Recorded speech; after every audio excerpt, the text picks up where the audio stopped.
Hello, everybody, and welcome back to the 36th episode of Tides of Lore. My name is Robert Silva. I'm one half of your host team, joined as always by my good friend Tim. How are we doing this week, Tim? Pretty good, bro. Loved the Mount event. It's over, but I loved it. Well, it's gonna be over tomorrow, right? I think. I could be wrong on that. I got every mount. By the time this is out, for sure. Yeah. Got every mount but one of them. The one from Shadowlands, Morrowgrave, the Reigns of Morrowgrave. But you know, I feel pretty good, man. I got a lot of cool mounts. A lot of other people got cool. Like Bub had a great time getting some mounts he's never even really ran for before, but got them, which is pretty cool. I know you got a lot of mounts. I mean, how many? You only have you got all but 3, right? I got all but 2.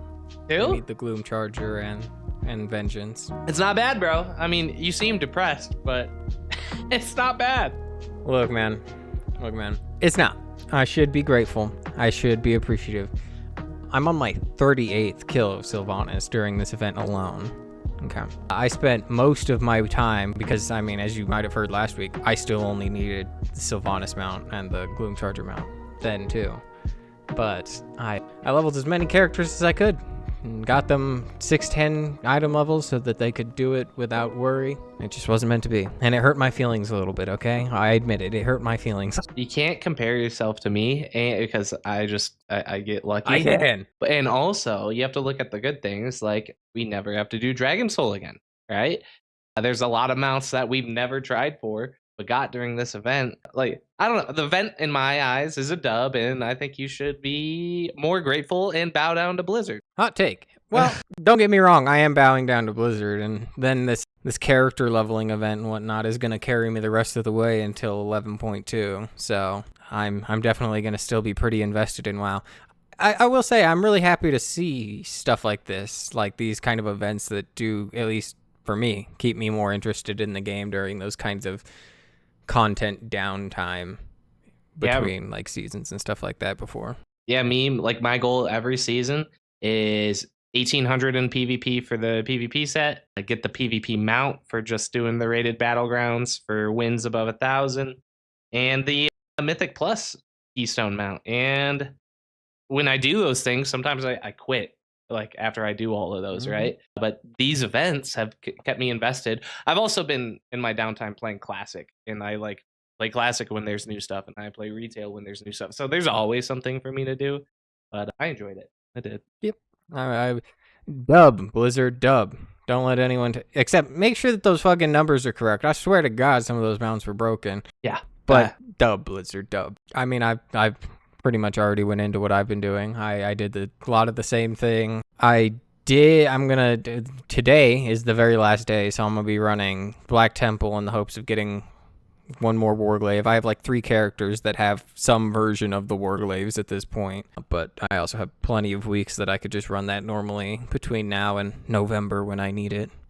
But yeah, I've been doing that. Been starting to prepare some of the next stories that we're going to get into in the podcast. I've been picked up the Wolfheart novel, so I'm going to really dive deep into that. But that is what I've been doing this last week. And in terms of the podcast last week, we have begun our discussion of the actual events of the Cataclysm itself. Yeah, this is where like the Cataclysm I know, right?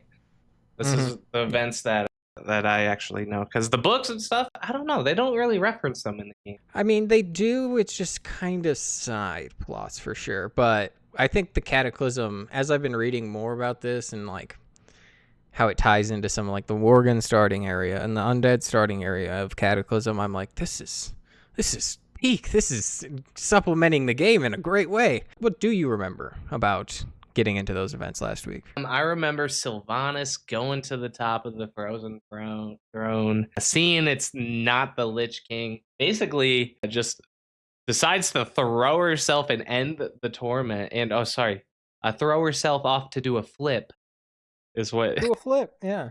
you were saying. And her landing pad was Serenite, and hoping that would kill her, right? I think we talked about Val'kyr origins too, and their part, and at least how they end up in service to her. Right. Which is important because, I mean, they play a big part. At least Legion, I remember them a lot. We talked about Gilneas.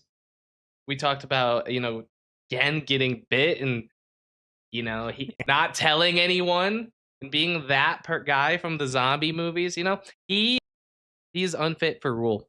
Crowley, we talked about him getting free and then literally giving his life up almost.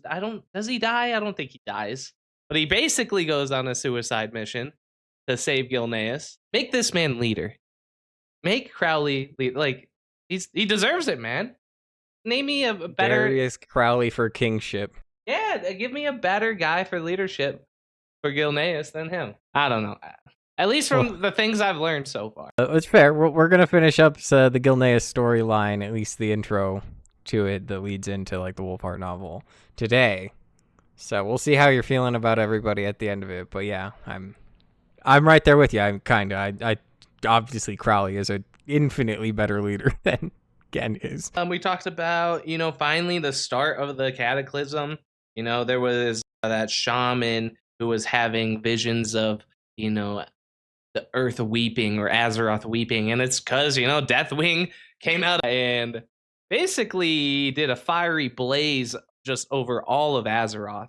Changed the world, whether you liked it or not, right? The world did get changed, and the Cataclysm has finally undergone. It's underway. Yep. I mean, I think that's pretty much all the major points. I guess it could be mentioned.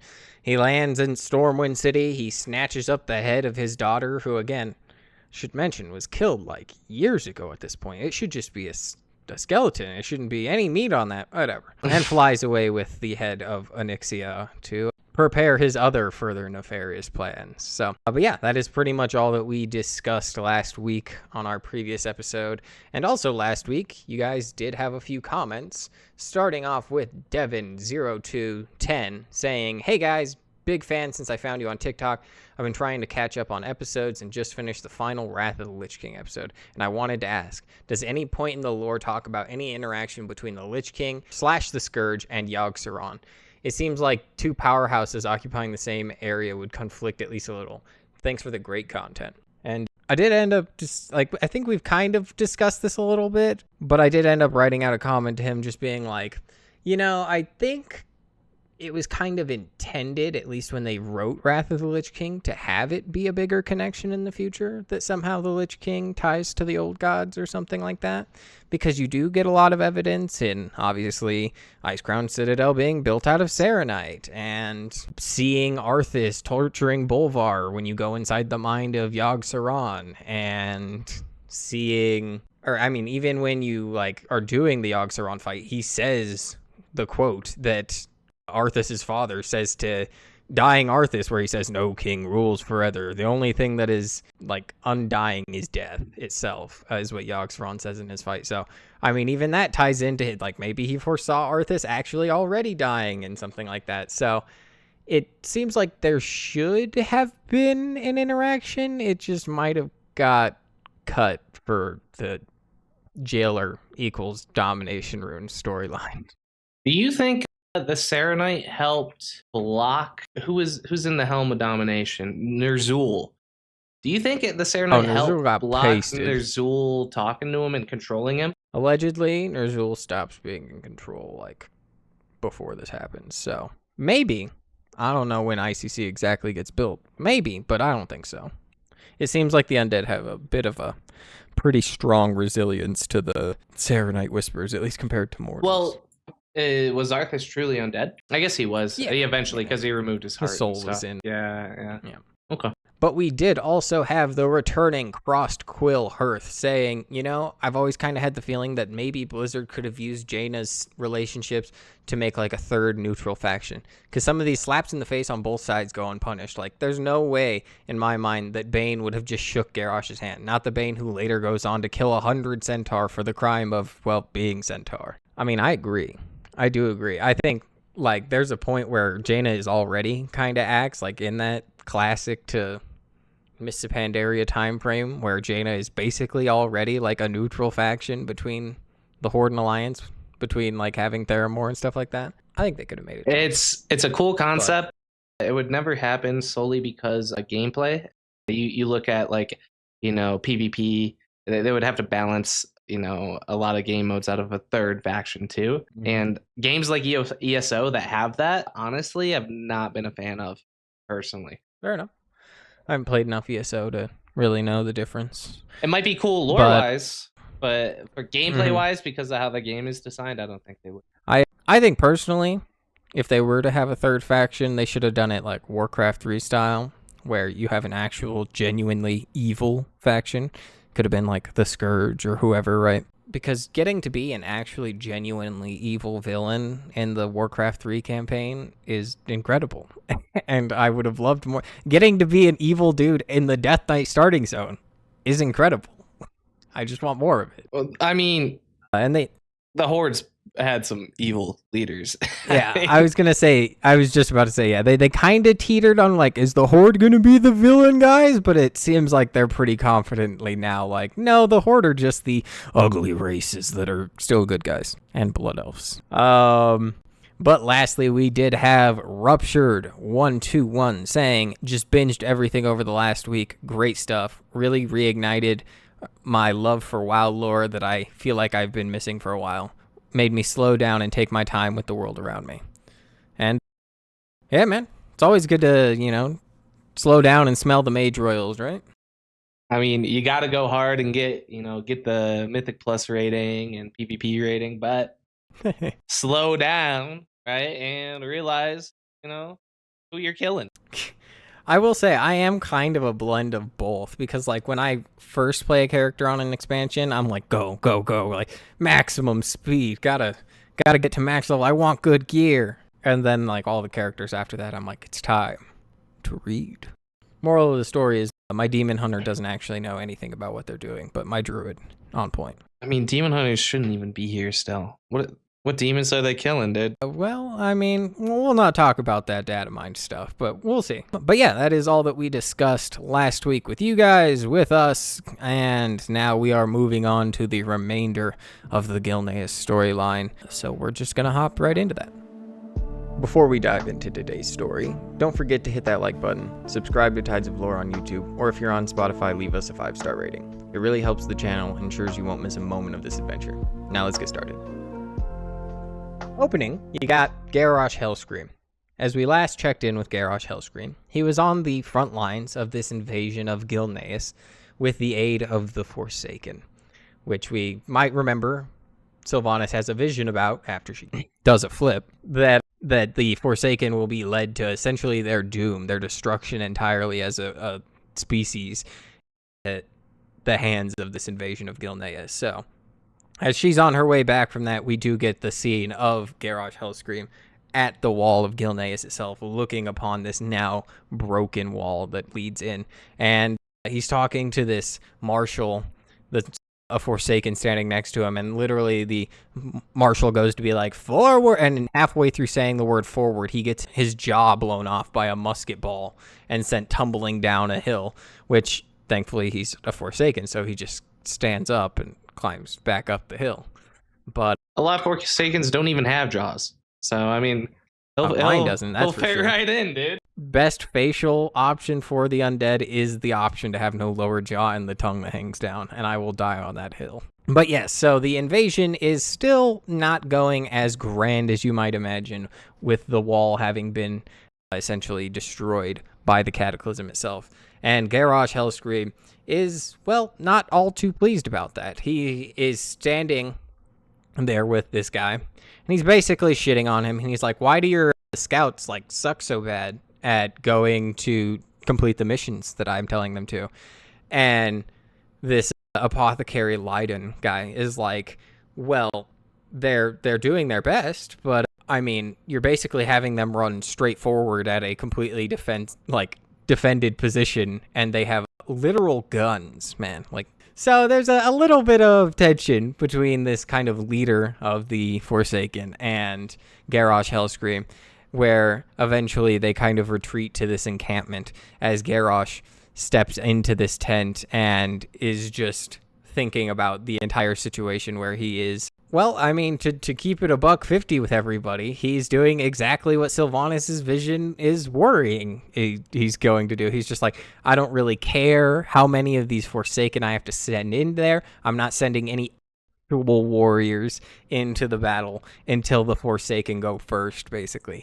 I think he literally describes it as if they have to climb over the pile of Forsaken to get to the battlefield, that is fine with me. So Garrosh, already a grade A guy, right? Really for the horde kind of person. Can you when an undead dies, are they dead? Mm-hmm. Can you just, put them back together? I mean, at least the story that we get with Sylvanas implies that like you have to really destroy one. But I guess like if you were to burn them or something like that, yeah, they would die. They don't just remain as like get them back up, dude. I mean, I see why he doesn't really care. Oh my god. I mean, I understand. No, Tim. They helped us to get the Blood Elves in the horde. But they're not dead. They're undead. But what if they do? Ah, okay. All right. Regardless, this master apothecary Leiden says he thinks to himself, he's like, I know better than to try and talk tactics with Garrosh Hellscream.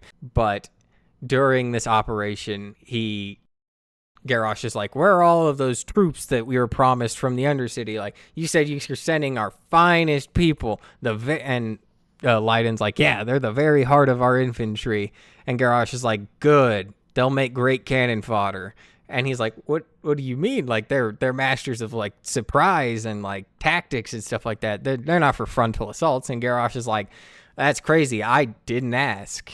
So, as Leiden is trying to caution him against this direct assault using these, I guess, elite forces of the Forsaken, he's like, there's a fortified choke point, like the cavalry would just be slaughtered, like there is barely enough room for like two people standing next to each other to get through, like they will die. And Garrosh is just like, oh well, like if that's what you're good for, that's what you're good for. And then this is where Leiden makes one suggestion where he says, I mean, or what if we use just a smidge, and I'm talking a tiny amount, Garrosh, of the blight?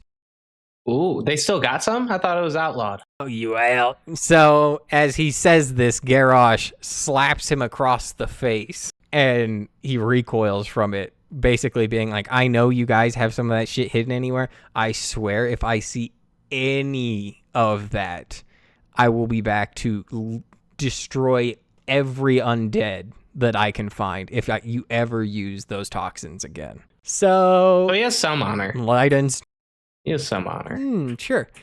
So Leiden's like, fine, I guess. Mumble, grumble, angry. Reeling and humiliated, he says through clenched teeth, yes, War Chief.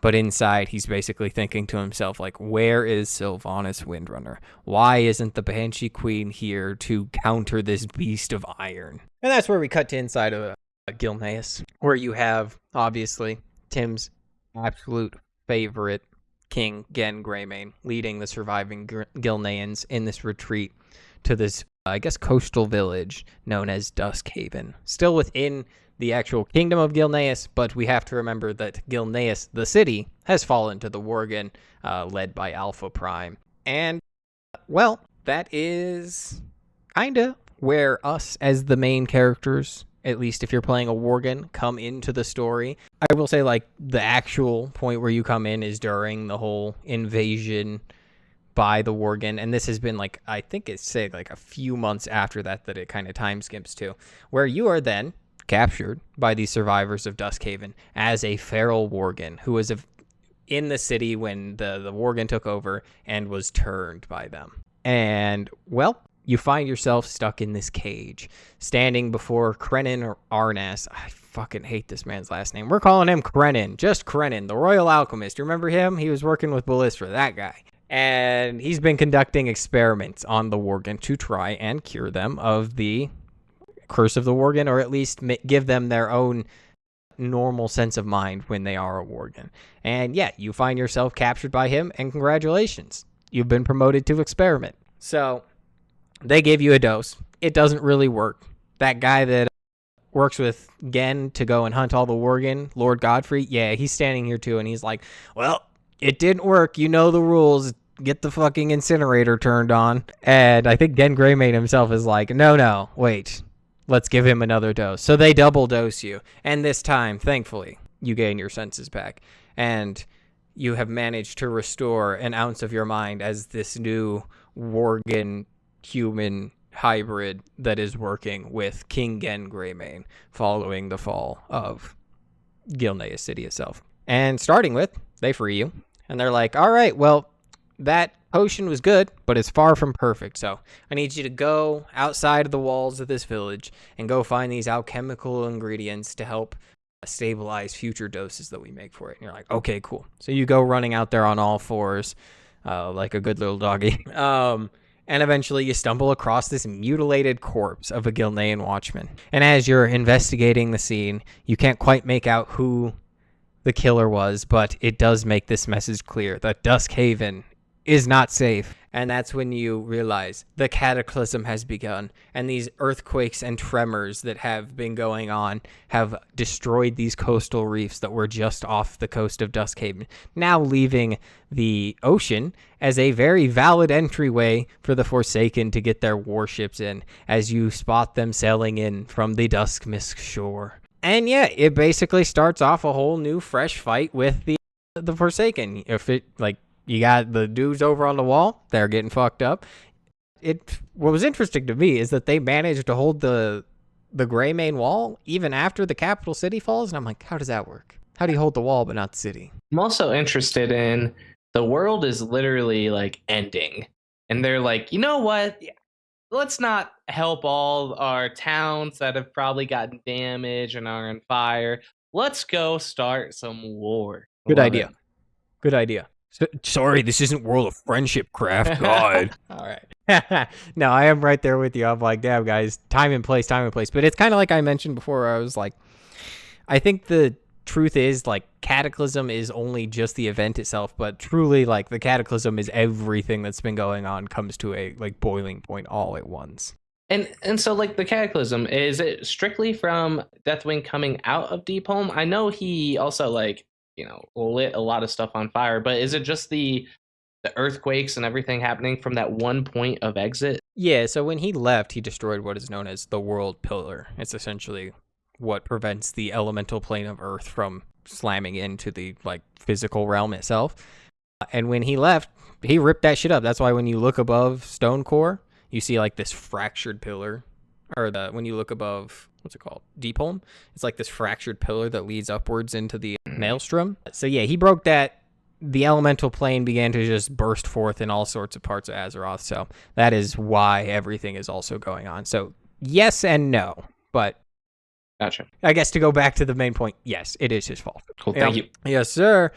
So as the front lines of this battle begin to take place, where you have the survivors of Gilneas facing off against these Forsaken, you're tasked with blowing apart these abominations that they have with explosives and fighting key enemies and doing general starter zone quest lines. Though I will say this one's probably, it's hard to say if it's my favorite, but looking back on it now, I'm like, God, this is actually really good. I like this. I can't necessarily think of one that was better. Your starting zones? Regardless.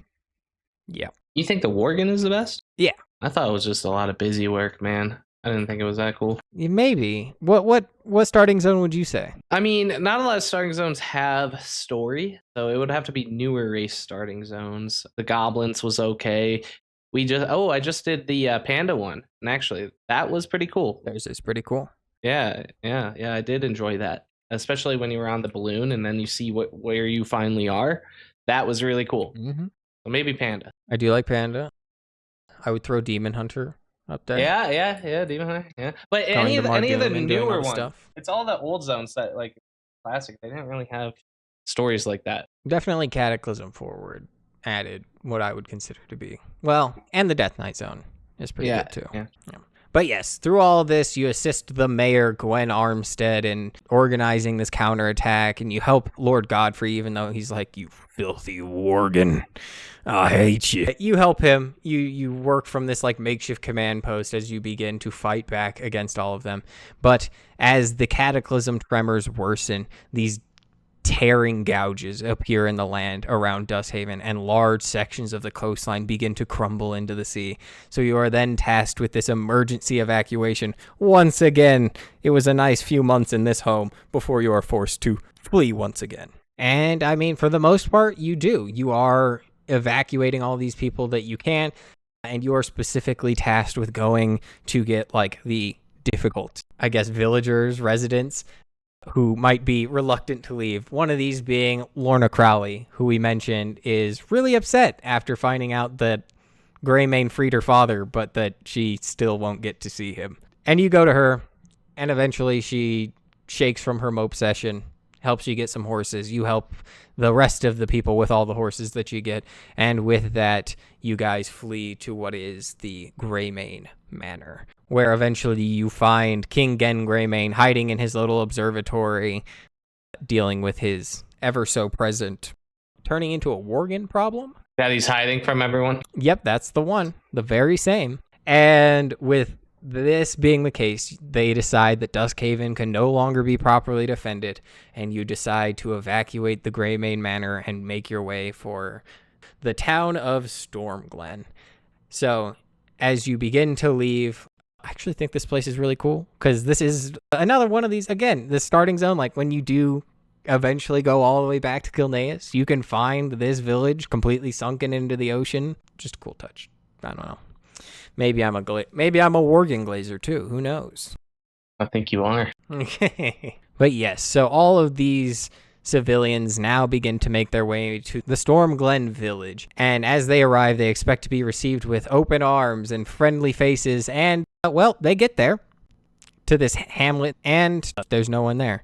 With the aid of the Worgen adventurer, they do manage to stop like these little skirmishes with the Forsaken along the way, but as they do arrive in the village, they find it completely abandoned, with the exception of these really big spiders. I think about Australia in the real world and how I'm like, I could never go there because it seems like everything would want to kill me. I could never actually be on Azeroth because the concept of a fucking like 20-foot super hairy spider, I would literally shit myself. Well, but you would probably be a mage, right?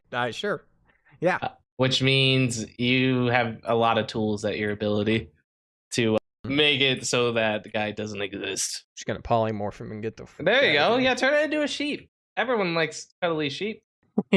But as you are then assigned to clear out this infestation, you go and slay the brood mother of all these spiders after they continue to harass the villagers, and with that, you help to restore the town to being functional. And while you're doing this, you come across this journal of a man by the name of Bradshaw. And he has this journal that just basically chronicles all of the events that led up to the end of, well, everyone being there. And you collect all these entries, you take them to Lorna Crowley, and you use the information to track down that the townsfolk all ended up leaving after being attacked by the Worgen and fled to a location known as Tempest's Reach, which is to the east in the mountains. Though, I will say, there's some other stuff that's going on here. Particularly, there's this location known as the Blackwalled, which is kind of this, like, creepy forest that exists, like very Drustvar, if you have played that zone in BFA. Very Drustvar-esque kind of forest that is outside the village that they're in.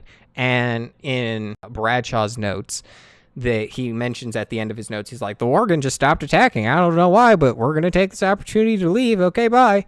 The reason that they ended up just stopping attacking is because Alpha Prime eventually had this idea that the wolf cult had managed to get a hold of the Scythe of Elune, and that Ballistra Starbreeze was no longer in possession of it. Spoilers, because of the Gilnean adventure during some of the starting quest stuff that you did before you turned into a Worgen, that's not true. She still got the Scythe of Elune, and he doesn't know this, but regardless, he ends up attacking her at this ancient tree that they originally created the act form inside the Blackwalled. And he approaches Ballistra Starbreeze and he's like, haha, don't got your fancy stick, so time for you to all die. And she's like, actually, it's fancy stick. And as she presents Fancy Stick, she's like, and I'm going to banish you back to the Emerald Dream. It's time for a nappy nap. And he just goes, no, thank you. And he ends up basically snatching the Scythe of Elune from her before she can banish him back to the Emerald Dream. And then he starts doing his villain monologue where he's like, with my supreme power, the wolf cult will, the superior, and then this ghost wolf spawns out of the Scythe of Elune, and it's the spirit of one of their like old friends from back all the way during the War of the Satyr, and it rips Alpha Prime to pieces. And I've got to say, this was such an anticlimactic ending for this guy. They built him up to have like this crazy battle with Ballista and all this shit that was going to happen, and the Worgen that had broken away from him, and that none of it happens. Yeah, I mean, it's happened before, and WoW. Even in this expansion, War Within, it's happening.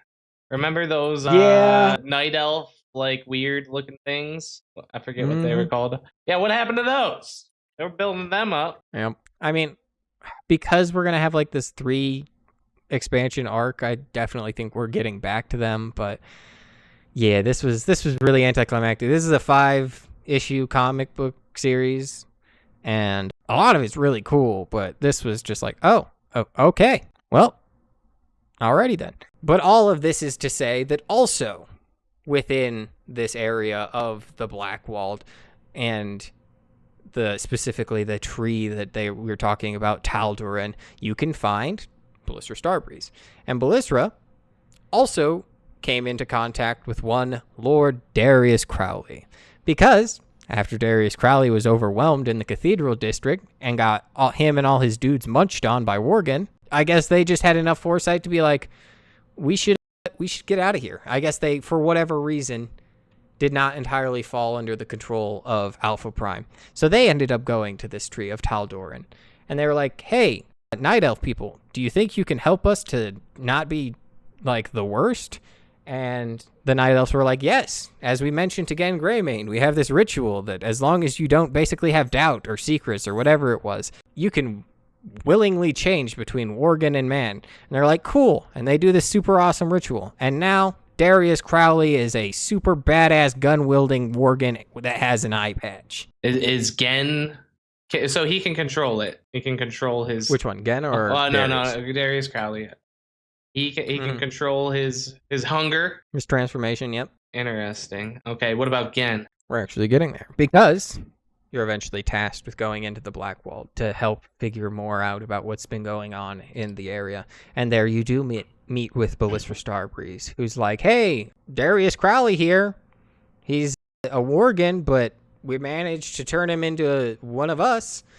And also, it's she gives you a whole spiel about it came from the form of Goldrin, the wild god of wolves. And I made this cool stick with it that she ends up telling the Gilneans about to kind of give them their origin. And as this all comes to its conclusion, King Genn Greymane does arrive, along with Lorna Crowley, as well as Lord Godfrey.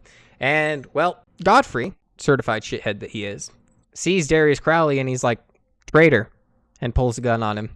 He's like, I'll put you back in your box where you belong. And I guess this is really to go to show that there's only one person truly worse in all of Gilneas than Genn Greymane. Yeah, and that is Lord Godfrey. Against the leader, though, you know? That is true. Yeah, no, he still views him as a traitor, but Genn silences his argument, being like, just because he's a Worgen does not mean that he's our enemy. And he's like, oh yeah, how do you know that? And then Genn turns into his Worgen form and is like, because I am also one of the Worgen. And it stuns the group, needless to say. But with that being the case, it also does break down the barriers between everybody. And they now understand each other in ways that they could have never before, as Darius Crowley and King Genn Greymane agree to unite their cause against Alpha Prime, or I guess against the Forsaken at this point, because Alpha Prime is dead. But the Forsaken still hold Gilneas, and they want to get that back. So they do agree to unite together to retake Gilneas City, something that Lord Godfrey reluctantly agrees with. So, Do Worgen not go feral? Like, how's Genn controlling himself? Well, Genn had like the OG rituals about, like, he had like the discount rituals with Ballista just basically saving him whenever he was about to turn before. And he had the alchemist that ended up making our potion, like the player character's potion, working on it. So it's kind of like through that is how he didn't originally go fully feral, but then also telling people the truth about him being a Worgen, he could also, like, he could go through with the actual ritual where he no longer had the burden of lying to everyone, right? Okay. So now he's just Genn Greymane, an actual wolf with a gray mane. It's almost like this was prophesized. Thank you for tuning in to Tides of Lore. If you're enjoying the story, don't forget to like, subscribe, and share with your fellow adventurers. Your support makes all the difference. Thank you. But yes, they all agree together that they are going to retake Gilneas City, and King Genn Greymane is like, all right, boys, let's get in this horse carriage and head on over to Tempest Reach, where we believe a bunch of remaining survivors are at. The player character is then informed to tell everyone else, be like, all right, guys, we're all heading over to Tempest Reach, and in this carriage ride over there, Lord Godfrey's like, hey, I don't know if I'm really cool with being led by Worgen and working with Worgen. And Genn was probably like, oh yeah, what are you going to do about it? And Lord Godfrey's like, probably this, and he pulls a gun on Genn. This seems to happen a lot. I mean, Worgen aren't immune to guns, right? Oh yeah, I have a power stronger than the blessing of a wild god. It's called the Smith & Wesson. Exactly. Use some silver bullets. But yes, he pulls a gun on King Genn Greymane, and he basically admits to everybody being like, yeah, I'm going to use the king as a bargaining chip to negotiate with the Forsaken and see if I can't do that to save Gilneas. And Krenin, the alchemist, is like, dude, are you fucking stupid? Why are you're a traitor, you're a dummy. And Godfrey's like, yeah, we'll see who's laughing here in a second. And he throws Krenin from the moving carriage. At which point, badly injured but alive, the adventure player eventually shows up heading for the same village and is like, hey, Krenin, why are you here covered in mud? And he's like, well, Godfrey's planning to train King Genn Greymane for some leverage over the Forsaken. The other lords, Baron Ashbury and Lord Walden, they've decided to side with him too. So I need you to go in there and murder them. And you go, okay. So he hands you this invisibility potion that you then use to go from one building to the next, assassinating these traitorous lords before eventually you come upon Godfrey, who stands at the edge of this cliff at Tempest Reach and is face to face with King Genn Greymane. And Genn Greymane is just like, hey, just stand down. Let's not make things more difficult than they need to be. And Godfrey literally just goes, I refuse to live in a world ruled by Worgen, and does a flip. So as he tumbles, he falls, he hits the jagged rocks below. His final act is obviously one of pride that ends in a pretty unglorious, end. But with that treachery behind them, the Gilneans now turn their focus towards retaking their homeland like they originally planned to.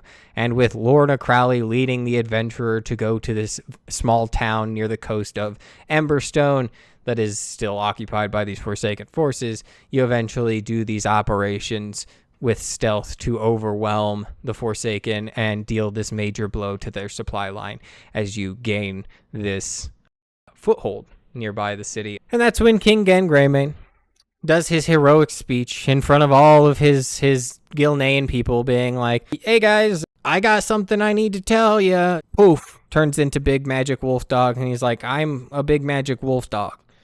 And everyone's like, whoa.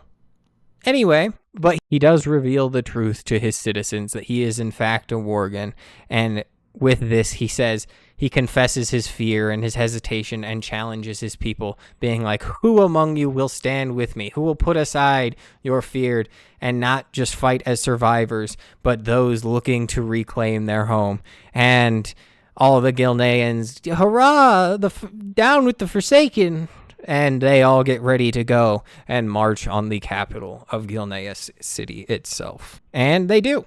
you begin marching into the city during this quest where Prince Genn Greymane is leading the charge as you storm into the Merchant Square, taking out all these entrenched Forsaken squads and Deathstalkers as you find yourselves gaining more and more ground that the Forsaken find themselves losing. And eventually you make your way out of that district into the military district, where you're stalled by these monstrous abominations that have been released by the Forsaken. And just as you guys seem like you're going to get overwhelmed, then reinforcements from the Emberstone village arrive, bringing cannons and start just lighting everybody up. And you eventually link back up with Lord Darius Crowley's Worgen forces at the Stormward prison, which is where, well, he was hanging out for a few years. And you find the Forsaken unleashing this massive flesh beast upon you and your fellow Worgen and Gilnean survivors, known as Gorrot, one of their more powerful creations. Though, eventually, because you are the hero of this story, Gorrot collapses in the prison square, and you quickly turn on the Forsaken catapults that have been raining down fire upon you. And with that, you now have this direct path to the Greymane court, where, making their way in, you have Genn Greymane and Darius Crowley eventually coming face to face with Sylvanas Windrunner. Hey, welcome back to the story, Sylvanas. And they fight. And as they're fighting with each other, eventually King Genn Greymane shows up, and he's like, Sylvanas, you bitch, fight me. And they fight for a little bit, and eventually, just as it looks like Sylvanas is going to be overwhelmed, she then ends up knocking basically everyone over using that Banshee Scream magic that we'll eventually see be very prominent in some ways. Stuns everyone around her, and with this advantage gained, she aims her bow, knocked with a poison arrow, directly at King Genn Greymane, and as she lets the bowstring go, the arrow flies, and it slams right into... Get down, Mr. President! Prince Liam throws himself in front of this shot meant for his father and slowly begins to die in Genn's arms. I mean, is that Genn's son? That is Genn's son, yeah. That serves him right, man. Oh my god. But yes, as Sylvanas basically runs away, evil snickering and being like, ha ha, this battle isn't over yet. You have this scene where he is holding his dying son in his arms as he basically promises revenge on the Banshee Queen and all who took his home and family from him. And, well, in the aftermath of the battle, Sylvanas Windrunner ends up meeting with this orc known as General Warhowl, this envoy of Garrosh Hellscream, and is like, hey, notice that you guys actually aren't doing that good of a job holding the city these days. You everything all right? And Sylvanas is like, everything is fine. And they're like, you remember how Garrosh said he doesn't want to see you using any of that blight, like after the Wrathgate incident, that is strictly forbidden. And she's like, I'm not going to use the blight. Don't be like this. And the orc's like, okay, well, that's all I had to say. And then he begins to wander away, and another Forsaken approaches Sylvanas and is like, so should I not actually deploy the plague? She basically smacks him upside the head and is just like, of course we're deploying the plague. God, don't be stupid. And the following day at dawn, the Forsaken unleash the blight upon all of Gilneas, blanketing the ruins in this toxic green fog. However, thanks to the intelligence of the Gilneans and the Worgen adventurer, you overheard Sylvanas' plan, and before she had the opportunity to kill everybody, you already had the entire population once again evacuating out of Gilneas. In and out. Man, it's a tough time to be a Gilnean. Maybe you should have joined the Alliance when you had the chance. Probably wouldn't be Worgen then, too, if they did. Yeah, maybe. Yeah, probably. But is being a Worgen good? More powerful? I mean, at this point, they consider it to be more a blessing than a curse. But certainly before, it was literally just a curse. But as you escape through these tunnels that end up leading to this area known as Keel Harbor, the priestess Ballista Starbreeze and her fellow night elves make good on a promise earlier and arrive with an entire fleet of ships to help the Gilneans escape from, Gilneas. And they're like, we're going to sail you on over to Kalimdor, and you might be able to set up a new life over there. And they're like, well, it's better than staying here. So as they do this, the Horde gunship shows up and is flying overhead and shooting at people and stuff like that, as well as the Horde have launched this ground assault, leading the Gilnean druids to fight off and hold the line with the aid of the Night Elfin defenders, where eventually, thanks to the help of the player character and whatnot, you lead this strike team onto the airship and blow that up, and it ends up crashing into the Greymane wall as all of your dudes eventually hop on the ship with the Forsaken/Horde attack repelled. The Gilneans hop on the ship and leave Kill Harbor to make for the Night Elfin capital of Darnassus. They're gonna spread the Worgen curse to Darnassus? That seems terrible. What do you mean? If anybody is qualified to handle it, it's them. Yeah, but Matter of fact, that's part of the reason they're even offering them Sanctuary, is because they feel partially to blame for the Worgen curse. I guess They take accountability. They're not worried it's gonna infect the capital city? No, I don't think so. No. I mean, I guess for the most part, they've really figured out how to control it too, so it's nothing too much to worry about. But yes, with the seismic destruction left behind by the Cataclysm and the reckless abandon of using the Blight upon Gilneas, the Gilneans are forced to flee their little peninsula and make for the opposite continent. Except, well, not all of them do. Because Tim's favorite, Lord Darius Crowley, is like, I'm not going. They're like, what the fuck you mean you're not going? He's like, not going. I'm staying here. We're going to start up a new little gang, the Gilneas Liberation Front, and we're just going to fight. And he's like, are you sure about that? And he's like, yep. Gilneas is our home, and I'm going to just keep fighting until I get this back. So he is certifiably from the streets. Like, he is about that life all the way through and through. Darius Crowley remains and launches these guerrilla ambush strikes on the Forsaken in an attempt to regain control of all of Gilneas, as well as push back into the forest of Silverpine? Silverpine, right? It's right outside. Yep. Silverpine Forest. And King Genn Greymane boards one of these vessels. His wife, Queen Mia, and his daughter, Princess Tess, travel aboard a different ship, and as they begin to make their way across the Great Sea, well, Cataclysm's not quite done yet. We do get the information that the Cataclysm kind of goes on for like months. Like, it's like months of like hurricanes and floods and earthquakes and stuff like that. Like, I imagine a lot of things broke at once, but it kind of continued for a while too. But yeah, they get set upon by this pretty brutal storm. Genn ends up sitting with this captain by the name of Talar Oaktalon, who is just like, hey, what's wrong? And Genn's like, my choices got my son killed and my kingdom destroyed, and I isolated my own people from our kingdom. And the captain's like, that's cool and all. Anyway, you should join the alliance. And Genn's like, that's fucking stupid. Why would you suggest that? And then as the ship that is carrying his wife and daughter begins to sink in the storm, he goes and he saves them, bringing his wife back to the surface with her broken leg, and her daughter, who refused to leave her side, pulling them to safety as he gets dragged beneath the waves, saving them by the ship going under.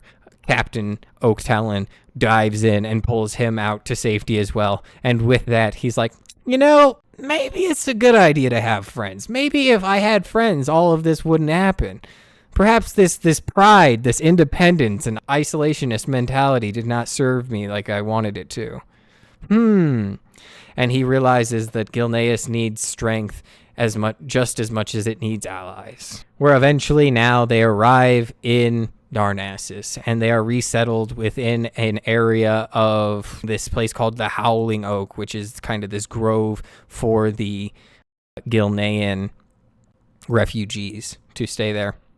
And Tyrande Whisperwind and Malfurion Stormrage formally welcome King Genn Greymane and pledges to stand beside them in anything to come, and in return he's just like, anything that your people can do to help out the Kaldor, I'll really appreciate that, and your sanctuary will be granted. But after the fall of Gilneas, the Gilneas Liberation Front, under the leadership of Darius Crowley, expands its operations into Silverpine Forest. And even though they're vastly outnumbered by the Forsaken, they use these guerrilla tactics, these ambushes and sabotages to vanish basically before any counterstrike can really be mounted.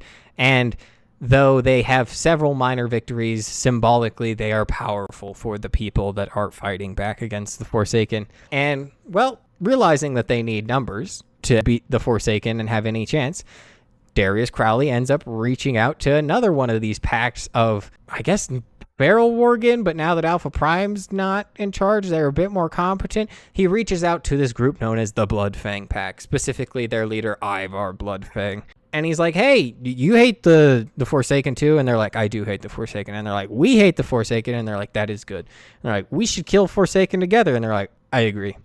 So they join up, and they now have these bigger armies. They've got a Dothraki horde at their back, if you will. And, well, Sylvanas Windrunner eventually learns about this alliance between the Bloodfang and we'll just call them the GLF, the Gilneas Liberation Front.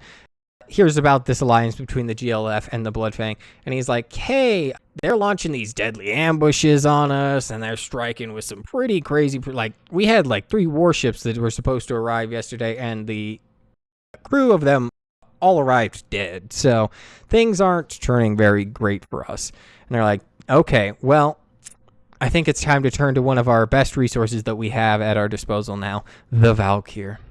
And Sylvanas begins slaughtering these human refugees who had taken shelter on Fenris Isle in the area of Silverpine and raises them into undeath. And is like, congratulations, you have now been promoted to Forsaken. Which, I mean, we'll get into this more later down the line, but seems a bit immoral to kill people strictly for the purpose of resurrecting them, but sounds a lot like somebody we already kind of knew. And you said there wasn't an evil faction, but that kind of seems a little evil. So, thankfully for Lord Darius Crowley and Bloodfang, they do manage to use these atrocities as a rallying cry. They basically convince the surviving humans to be like, hey, you can accept the Worgen curse, because if you take the Worgen curse, then they can't resurrect you as undead. Their Val'kyr can't do anything. And yeah, it begins this basically revolution where people are like, I'd rather be Worgen than be undead. And it kicks off just a second gear of this battle and fighting between the Forsaken and the GLF. And eventually, these newly transformed Worgen will swim across Lordaeron Lake, hoping to assault the Horde's positions in the decrepit fields, when in desperation, this orc sea dog, which is just kind of their boat captain peoples, well, they fought with all their best, and they died. So, without adequate resources, they end up getting overwhelmed by this second wave of Worgen, and as the war rages on in Silverpine, King Genn Greymane will eventually end up traveling to Stormwind City, where he goes before the throne in front of King Varian Wrynn, and he pleads for support in help liberating Gilneas to combat the Forsaken and firmly secure control over the Eastern Kingdoms. And yeah, I mean, he tells him, he's like, they're blighting us, they're resurrecting our people, the Forsaken war machine is going unchecked. And though Varian is kind of like, he does not like Genn. He's like, Genn, you're a shithead. Don't think I've forgotten about all your bullshit that you've pulled over your life. Varian reluctantly agrees. And he's like, all right, we're going to do this. We're going to get it done. And we're going to send our best. And that's when he deploys the Alliance's 7th Legion to go and face the threat on the Gilnean front. So even Varian knows Genn is a shithead. Yeah. Okay. So why let him keep being a leader? You can't just take people's leadership, as we've seen with Moira, okay? Like, it's not how the cookie crumbles. Yeah, I guess, he got voted in. Or did he get voted in? I don't even know the politics. Got born into it. You're lucky. But yes, the 7th Legion's deployment marks a turning point as these battle-hardened veterans of the Northrend War and all these previous wars under the Alliance provide exactly the logistical and tactical support that the GLF needed to basically double down on all of their operations that were already going on. And they act as this shadow and fang, just overwhelming the Forsaken within the Silverpine Forest. And King Genn Greymane returns to the battlefield. Not as a king, but as a soldier fighting alongside his fellow kin in a representation of the new union between the Gilneans and the Alliance. They do mention this in like the story, but they talk about it being like the wolf and the lion fight side by side, and just that concept. That's a cool ass way to describe it. It is. But yes, the 7th Legion fleet, led by a man known as High Commander Halford Wormbane off the coast of Gilneas, comes into conflict with this pretty large horde naval forces blocking the shoreline, but using these gnomish submarines. Yes, submarines exist in World of Warcraft. What? Yep. They sneak beneath the waves and detonate these explosives between horde ships, sinking them in coordinated bursts and giving them a direct route for the full-scale Alliance infiltration of Silverpine. And basically, as all the Forsaken outposts have fallen to the Gilneans' hands, including Gilneas City itself being completely under Alliance control, this Horde agent is dispatched. They end up recovering the corpse of one Lord Vincent Godfrey, despite all their losses. And they manage to acquire the corpses of his fellow allies, Lord Walden and Baron Ashbury as well. And they take them back to Sylvanas, and they're like, I think these guys will be able to help us out. So she resurrects them, and she's like, hey, good news, you guys are going to help me to stop the Worgen. And they're like, okay, good, we hate the Worgen. And as the Gilneans and the Alliance shift their attention over to the Greymane Wall, preparing for one final offensive into the Silverpine Forest, Sylvanas Windrunner completes the dark ritual to resurrect all of the people and begins mustering the next wave of Forsaken forces to take on the Alliance and the GLF. And if you're playing, I believe this is the Undead starting zone. This is where you're now sent as this like seasoned operative to lead an attack on Amber Mill, which is this Kirin Tor village, but has allied with the Alliance because of, apparently it says, to protect themselves from Forsaken aggression. I'll be honest, I don't know if this was just written by an Alliance sympathizer or if they really are just like, nah, we can't give the Horde anything on this one. But yeah, they're like, they did it out of self-defense. They allied with the Alliance. The Horde are still the bad guys, don't forget. Okay. And as this hero of the Forsaken, you make your way and discover this special secret of the Codex that lets you get into this hidden portal of this village of Amber Mill, and you can basically pull it from where they're using this magical spell, keeping it in a pocket dimension, to the regular world. And as you do, well, all your Forsaken and Horde allies are standing around, and they're like, hey man, we're gonna kill you now. And, well, they do. You run in, you kill all of these Amber Mill mage citizens, and as they're torn apart, they are then resurrected by the Val'kyr and brought back as servants of the Forsaken. And with Amber Mill now secured, Sylvanas dispatches her newly raised champions of Godfrey, Walden, and Ashbury, along with her adventurer, to lead this brutal campaign into the south of Silverpine, where their first target is the Pyrewood village that had been retaken by the 7th Legion. And, well, they go. And initially they're like, hey, can't help but to notice that they sent like almost strictly Worgen forces to hold this place. And they're like, those bastards, they're trying to prevent us from being able to resurrect people. Regardless, Godfrey's like, oh well, anyway, time to kill people, and just starts unloading his guns into this crowd, basically, no Russian style. He even ends up killing some of his own men, and he's just like, cowardice, it's okay. So you can see that once again, Godfrey is the only person in Gilneas worse than Genn. Yeah, I mean, now he has to serve a life of undeath, though. Yeah. But next, the Forsaken would strike the 7th Legion base camp that is commanded by one General Marstone, a wild-hammered dwarf who coordinated much of the resistance throughout the area. And, well, again, they notice. They're like, no, goddamn, like, why no humanoids? Bring more humanoids! As they go to infiltrate this camp as well. And they end up assaulting this base as well and destroying it. And despite these Forsaken victories, the 7th Legion's main fleet makes landfall on the shores of Gilneas, bringing with it all the reinforcements and artillery and everything that the Gilneas Liberation Front and the Bloodfang Pack could need to fully fight on the Gilnean front. And as they prepare to engage Sylvanas' army in the largest battle of the campaign, they get right to it. And with both armies now fully engaged in this killing field, these catapults launching plague canisters and druids summoning thorns and flames and Worgen tearing through the crowds, it is just absolute chaos for both sides. And the Forsaken are like, well, thankfully, we still have these Val'kyr. So at the very least, when one of their humans or whatever does die, we can still get them on our side. And despite this, they do all they can, but the Alliance and Gilneas combo proves overwhelming. And as the day wears on, Sylvanas watches from afar, calculating if she should abandon the front entirely or send in her remaining reserves. But that is also when behind the front lines you have Lord Godfrey making this secret operation to go and kidnap none other than Lorna Crowley, who they discovered is in fact not infected by the Worgen curse and thus can be transformed into an undead.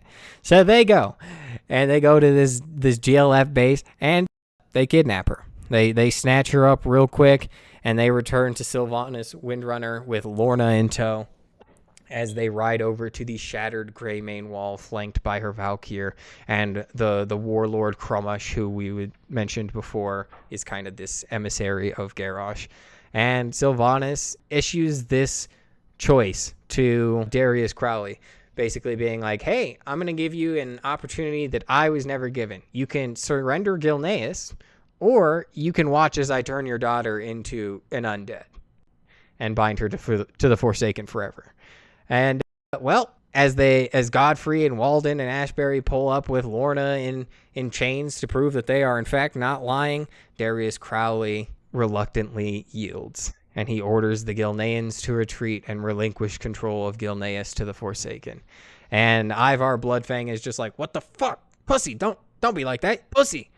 And curses Crowley off before vanishing, howling into the wilderness. As Sylvanas, surprisingly, actually releases Lorna, and the Crowleys, now broken in spirit, disappear into the misty woods together. You said Worgen can't be arisen into undeath. How are there Worgen Death Knights if you just said the Worgen can't be raised for undeath? So they can't be raised for undeath by like Val'kyr or like regular necromancers, but they can be raised by like super powerful artifacts like Frostmourne. Okay. And that's why there's only Death Knights and there aren't just regular Worgen undead. Gotcha. Yep. And as Sylvanas then proclaims victory over the situation, being like, Gilneas is mine, we got this fat dub, life is easy, bang, as a bullet passes clean through her back, killing her. And Lord Godfrey has pulled his gun and shot the Banshee Queen dead in a cold, calculated betrayal.